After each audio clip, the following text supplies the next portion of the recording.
Hello everybody, welcome to this video tutorial on AC Skills channel with me, Sharif. In my previous video module, I shared the topic about demand forecasting in supply chain. Today I will share some various types of demand forecasting methods and also forecasting error calculations. Well, this is the practice file of demand forecasting methods and also error calculations. I have some months data of cement sales from July 22 to April 23 actual data, and also the calculation of various types of demand forecasting method.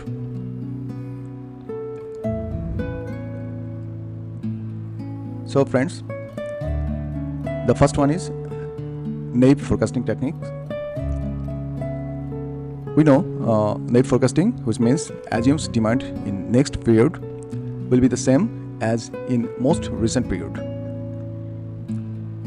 So the August 22 forecast is the previous month of actual. This is the formula.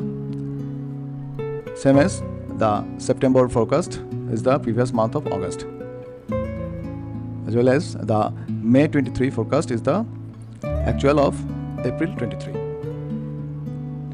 This is the naive forecasting technique. The second is simple moving average technique. So, and I forgot the next column. This is the actual minus forecast difference. So, difference of the actual minus forecast value. Here all the difference, and after every forecast column there is the difference of actual minus forecast. So friends, the second one is simple moving average technique. This is so simple, the average of previous month's actual. So the average of the forecast of May 23 is the average of last 10 months of actual. The third one, weighted moving average technique. Here I put some weight as per the demand. 1 to 5 I put it the weight, and the calculation is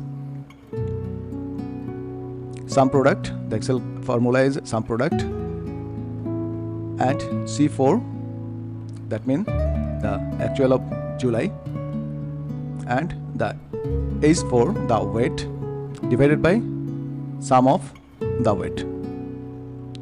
So last month forecast, that means the May 23 forecast, is the sum of total actual, the last 10 months, and the sum of total weight divided by sum of total weight.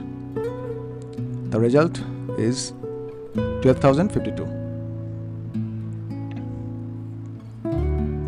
Same as the next one is 2 month simple moving average. This is also simple, the average of last 2 months actual.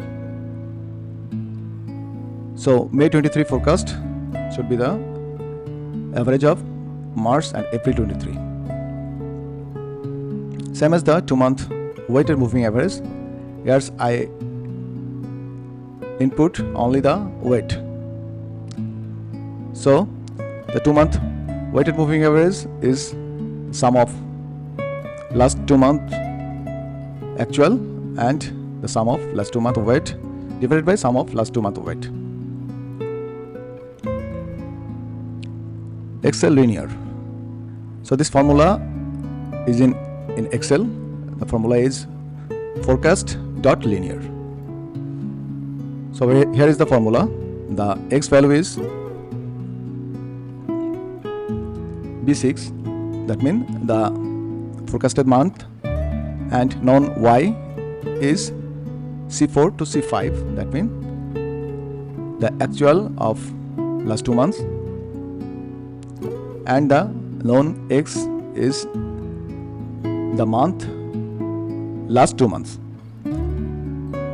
Okay, here is the formula. And the May 23 forecast formula.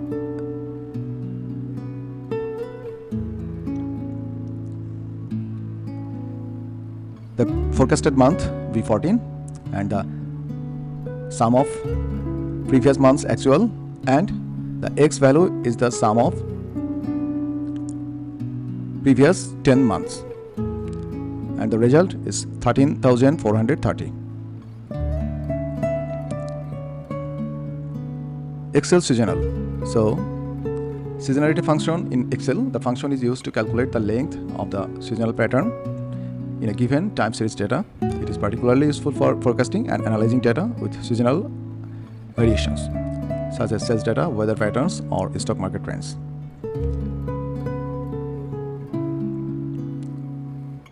So the May 23 forecast calculation is the forecast.ets.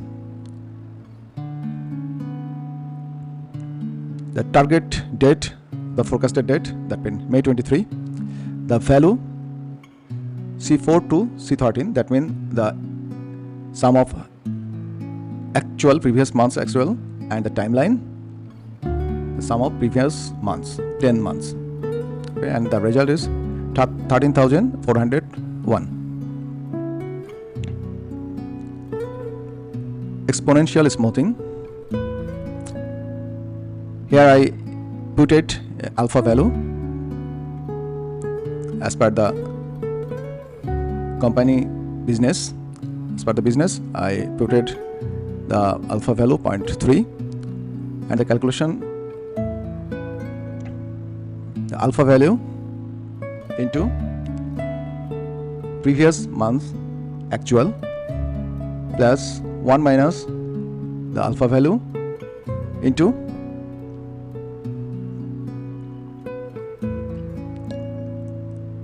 the net forecast.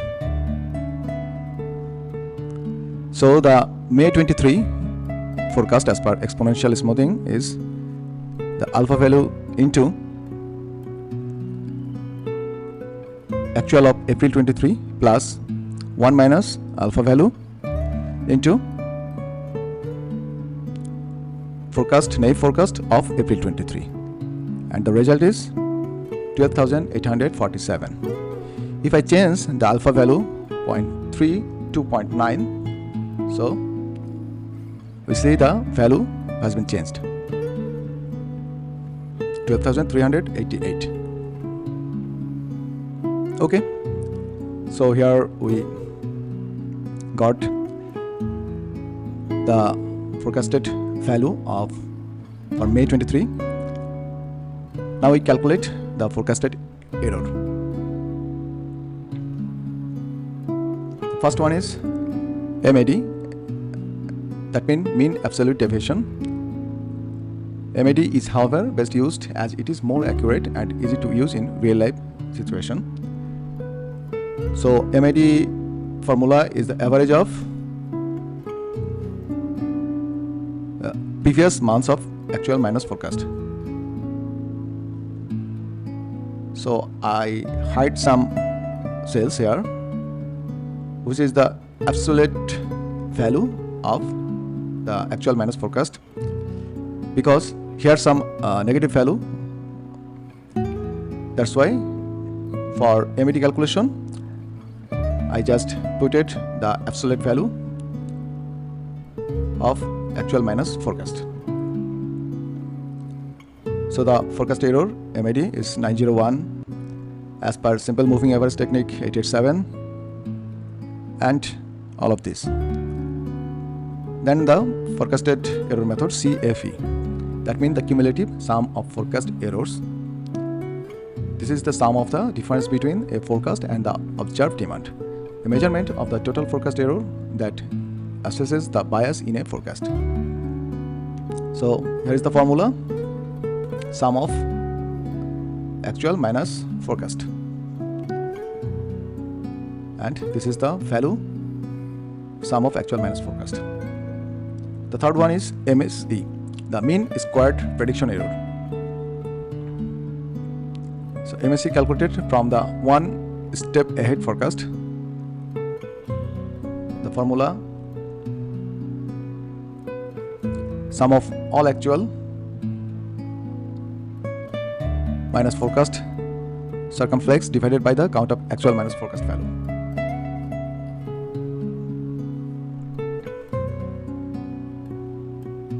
And this all the value. The fourth one, MAPE, mean absolute percentage error. This is the formula.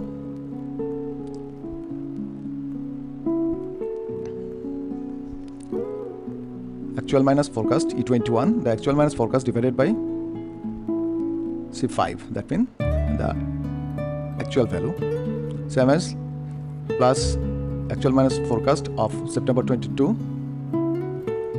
divided by the actual of September 22, all the sum, and divide the count of actual minus forecast. Here is the result by percentage. So MAP, if the MAP less than 5% is considered as an indication that the forecast is acceptably accurate. MAP greater than 10% but less than 25% indicates low but acceptable accuracy, and MAP greater than 25 very low accuracy. So low, that the forecast is not acceptable in terms of its accuracy. And the last one, tracking signal, is computed as the running sum of forecast error divided by MAD. So cumulative forecast error E32 divided by the MAD. We compute RSFE by summing up the forecast errors over time. Tracking signal is calculated as the ratio of cumulative error divided by the mean absolute deviation. The cumulative error can be positive or negative. So the tracking signal can be positive or negative as well. Tracking signal should pass a threshold test to be significant. If tracking signal greater than 3.75, then there is persistence under forecasting. And we got the forecast value of May 23, and here we calculate the bias. Bias is the average of the actual minus forecast.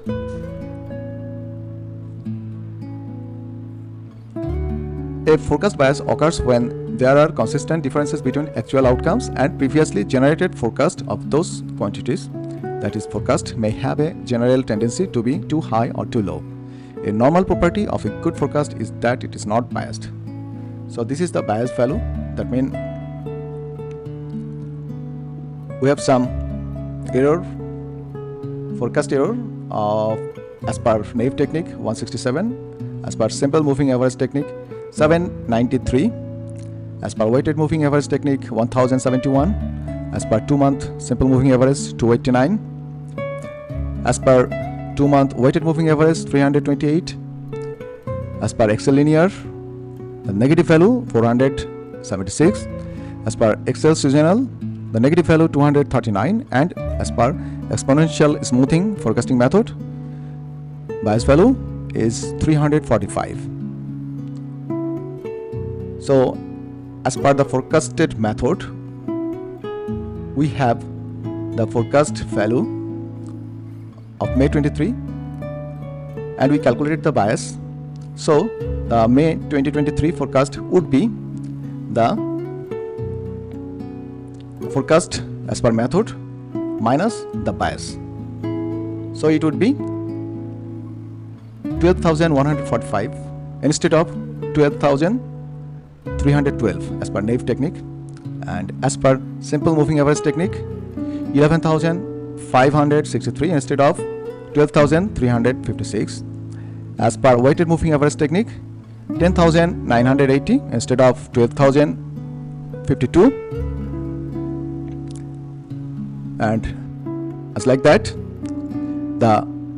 as per Excel linear, the forecast May 2023 would be 13,906 instead of 13,430.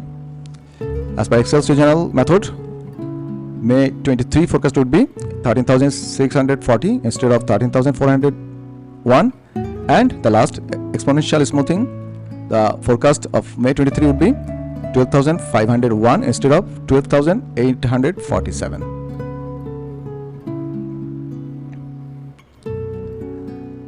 So friends, I think we understood the various type of forecasted method and the error calculation, and how can we forecast. We got the forecasted value after calculating the bias. Thank you so much. Thank you for watching. Allah Hafiz.